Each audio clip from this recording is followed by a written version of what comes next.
Hey YouTube, it's your girl, Dr. J, the Midlife Writer. And today I'm going to be talking to you a little bit more about Wi-Fi and how it differs from remote working internationally. So let's go ahead and get started. So just as a reminder, Wi-Fi stands for Working Internationally while going for financial independence, and it is an alternative to FIRE, which is financial independence, retiring early. So the financial independence piece is still an integral part of the concept, but instead of looking for early retirement like you do in FIRE, it is about going for your international dreams while you're still working and earning income. So that's working internationally while going for financial independence.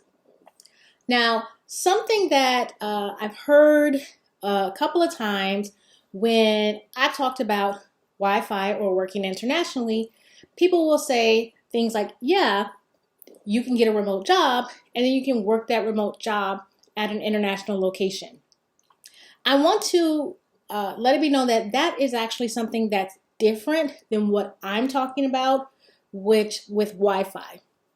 And there is a reason why that distinction is important.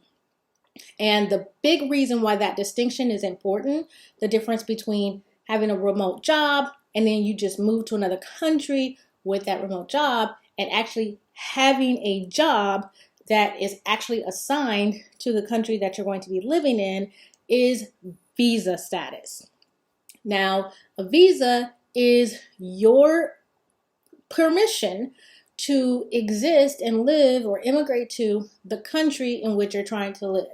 Now, y'all know I moved to South Korea from the south of the United States, from the Rocket City. So I exist, I was living in an area in the United States, particularly the South, the deep South, where people are really big on, immigration and making sure you immigrate places legally. And they were really judgmental about people who did not follow all the rules. And so having existed in that space for, a very long time, I am really big on, okay, when we do it the other way, make sure we do it by the rules. We can't be like, come to our country and follow all the rules, but when you go to other folks' country, you don't do that. And so we want to make sure that we're following all the rules when we go to other folks' countries. And what people sometimes don't realize is that most countries have a lot of different types of visas. And the type of visa that you are on determines whether or not, number one, you can work, number two, the industries you can work in, and number three, the hours or time that you can work.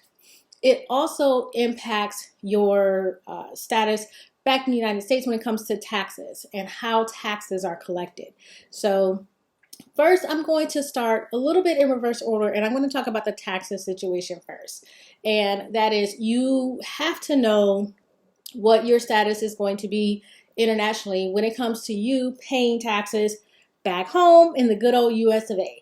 As long as you are a United States citizen, you need to be aware of the US tax code, and you need to make sure that you are paying your taxes accordingly, because the one thing that the United States does not play with is their money. And so, look, the whole reason why Al Capone spent any time in jail was because he was not paying the IRS. So you need to make sure you are giving Uncle Sam their money. And how Uncle Sam collects their money is really dependent upon the type of job that you have. That's why I'm a big advocate, and we were really happy with the way that we worked internationally with being aligned with our federal jobs, because it didn't take on, because of the type of visa that we were able to come under, we weren't double taxed. But sometimes when you are in another country, you can be double taxed. And that means that once you have reached a particular income threshold, you might be paying taxes back in the United States and paying taxes in the country that you are living in, depending on how that countries' taxes work, what threshold that they look at when they collect taxes, if you meet a particular threshold back in the US.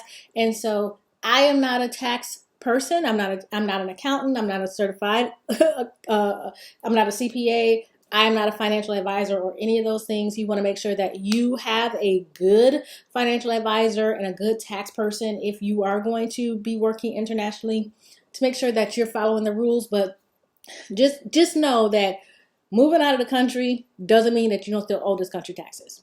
Okay, let's just put that out there. And so you want to make sure that you understand the tax structure that you're going to be under. And so look, I put the disclaimer out there, not trying to get locked up abroad, not trying to get locked up domestically. Make sure you understand taxes and the taxes that you're going to be responsible for, and make sure that you pay those taxes. So now let's talk about the difference between having a remote position where you're allowed to work anywhere, or you just decide that you're going to work anywhere, and having a position that is specifically designated for the country in which you're working, Wi-Fi. So the reason why you really want to make sure that you understand that concept is because a lot of times the type of visa that you are under is not a lot of times, all the time, the type of visa that you're under is going to tell you whether or not it's even legal for you to work in the country that you're in. I've seen several times where people, would talk about they were under a retirement visa, and where they were just supposed to be having residual income, and then they're clearly running businesses or doing things that's paying them. And so you go, okay, well, did your visa status change? Because, usually the visa status is very clear.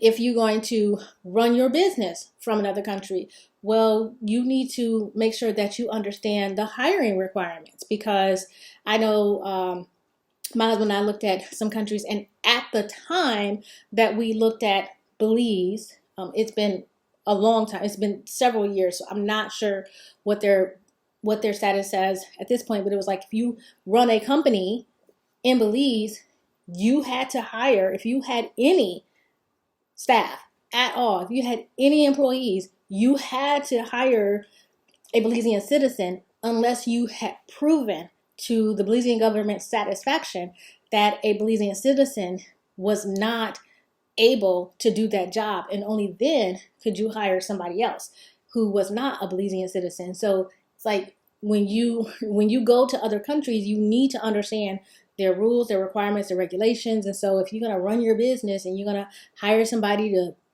answer your phones or do your scheduling or anything like that, and you base your company in that other location, you need to be aware of that. People who are working remotely, you can't just go somewhere on a tourist visa and then work while you're there. There are some countries who actually created visas that are specifically for remote workers, so they understand that you are going to be working while you're in that country, and you're actually going to be the way that you're going to be working, though, is you're not really going to be declaring your status internationally. You're just remote working, but your job is actually, tied back to the US. And so that's understandable, but you can't, like, I see people are like, I'm gonna just get a remote job and I can just work from anywhere. No, you can actually get your company in trouble, because a company, it doesn't matter how large or small, if that company has workers who are doing the job in that country, they needed to get permission to have workers in that country. And so sometimes, again, there are protected positions. So if you are a marketing manager, or you are an accountant, or you are a human resources, or any sort of position, and you are working in that country, and they had a person in that country who could be doing that job, and they're like, well, wait a minute, are you taking a job away from one of our citizens? And you'd be like, oh, no, I bought this job with me. Well, says who? Because if the job is being done in that country, then that country has a right to know who's doing the job. Are they getting any taxes they should be getting from the company for having an employee in that country? There's a lot of other things that go into that, and you need to have permission to work in a country. So yes, there are people who are working remotely and they're not declaring that they're working remotely to the country that they're in because they went under a tourist visa, or they're in there under a retirement visa, or they're in there under some other visa that doesn't declare that they're coming as an employee, but that is actually a violation of the visa process and you're working there illegally. And so you want to make sure that you are aware of the visa that you're under. And so when you are a remote worker, it is up to you to do that. Okay. And you need to, because a lot of times your job will say, okay, this job is remote, but for the US. And if you decide, well, I'm a US citizen, so I can just go and I can do this, job from Thailand, or I can do this job from Spain, or I can do this job from, Mexico. That's all fine and good, but you need permission from your company in order to do that, because your company may have some tax implications for that. There may be some visa or reporting requirements that the company has, and you have to make sure that you're under the correct visa in order to work that job. That's why I am a big proponent of Wi-Fi, which is working internationally, where you're going into a job that has already been designated for your citizenship to work in that country. Okay, so since I'm a U.S. citizen, I'm advocating for you working a job that has already been approved for a U.S. citizen to work that job in that country. The reason for that is because, number one, your visa is going to be clean. So you're going to be in that country under a visa that allows you to be above board while you're there, because ducking and dodging somebody else's laws and your own laws just has you violating laws in more than one place. And so, like I've told y'all a lot of times, I'm not fit for nobody's jail. I have seen locked up abroad. I'm not doing that. And I don't want it to cost me money because I'm paying fines because I'm working illegally. And so when you get a job that has already been approved for your citizenship to be working in that job, there is going to be a visa that is already approved for you to work that job. So it's clean in that regard. You're above board, so you get all the benefits of being in that country because you're there legally and you're doing everything legally. Another reason why I'm a proponent of Wi-Fi or working a job that has already been designated for a person of your citizenship to work that job in that country is because a lot of times many of the perks that allow you to get to financial independence are included in that job offer. And so that would be a lot of times housing. And so in addition to getting your salary, your housing is also going to be covered by that position. And so that's why, some people are like, well, I want to make US dollars because you get more money if you work this remote job and you're making US dollars. But in making those US dollars, you might have to pay for your own housing. And so then you might have been actually better financially taking a job that paid a little bit less, but it covered your housing, because now usually housing is folks' biggest expense. And so if you have worked that job and it's, covered your housing, all you got to pay for is your food, sometimes your internet, transportation, that sort of stuff. And so you're going to be able to save a lot more money or do a lot more things with the money that you make because you don't have that biggest expense that's looming over you, and that is your housing. Sometimes some companies, organizations, and different things, they will cover the cost for you to rent out your home back home or help you get those things situated. They will pay for your relocation. And so that, again, that's a really big cost that sometimes impacts people, and that cost can be covered because of it's built into the job itself. And so that's the difference, because if you're remote and you choose to take that job with you to another country, okay, well, what does that mean? That oftentimes means that you are the one who has to pay for that international plane ticket. You have to pay to move your stuff. You have to pay to put things in storage. You have to pay all of those expenses. So again, that impacts that right? That impacts your road to financial independence.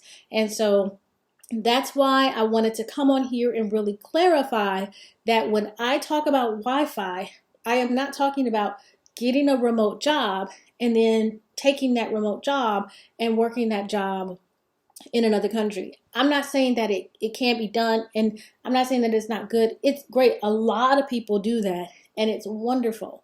But that's not my lane, and that's not necessarily what I'm talking about with Wi-Fi, because that remote job doesn't always come with some of the benefits that you see if you get a job that's been designated for somebody from your country to be able to do that job. And so I'm looking at the whole package. And so with the whole package, the Wi-Fi tends to, unless you're like a really high earner, there are people who are extremely high earners. And if you are an extremely high earner, then it's a wash. Do your thing, however you want to do your thing. But if you are more in a mid-range earner, then what's going to come out for you sometimes better is going to be coming out with you Wi-Fi, and where you get a job that's designated for somebody from your country. And the big reason, like I said, is really the visa. There's just not, some countries just don't have a lot of visas for people to come there to work. And unless they have a visa that specifically is for remote workers, then it makes that visa status a little bit tricky, because you're not really a worker there. Your job may not even know you're there. There may be some things where you went there and you're actually there under a tourist visa, but that's not really what you're doing. And so it makes it a little less clean. Your job may think that you're still in the U.S. The IRS might think that you're still in the U.S. And so it makes things a little bit shaky, because you're not being honest about your status. And so we want to make sure that you're being honest about your status.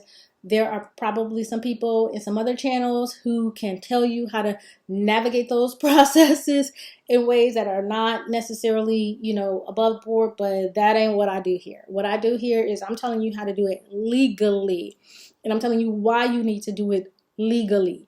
And so in order to do it legally, you need to understand the visas that are available to you, how to apply to those visas, and also being honest with your company, because your company has some hoops they have to jump through in order to have a worker sitting in that other country. And if you're sitting in that other country and your company is paying you, and they have not gotten authorization from their home country, so for me, that'll be the United States, they haven't gotten permission from their home country for that job to be located overseas, and they haven't gotten permission from the country where that employee is sitting in to have an employee working there, it can get very tricky. So if there's a visa available that's specifically for remote workers, I know the Caribbean has a ton of places where there are visas specifically for remote workers. I'm not sure about other places, so I can't say yes or no. It's just not something that I did a whole lot of research on. But if that's something that you're trying to do, just do the research. There may be a visa available for you. And if there is, go for it and do that. But you want that visa status to be as clean as possible so that you can get all of the benefits of being in that country. I know for me, because our visas are clean, we get to get an alien registration card. And so that means that we can open bank accounts and get government benefits here in South Korea because our visas are clean. And we get so much benefit to being in the country because we're here legally, we're doing things above board, and so we get the benefits of doing things above board. Our taxes are clean back in the US because we're above board. Everybody knows where we are. My voting status is clear. I get to do an absentee ballot. Like, all those things are clear and they're clean. And I'm making sure that I am following the laws and the rules in my home country and the country that has welcomed me here. And so I can rest easy. I'm not worried about, what's happening, when and if anybody's gonna find out, and trying to make sure my VPN doesn't ever shut out to give people notice that I'm not where I'm supposed to be and all that sort of stuff. So I know wanting to work overseas is a huge thing. So many people want to do it. I get it.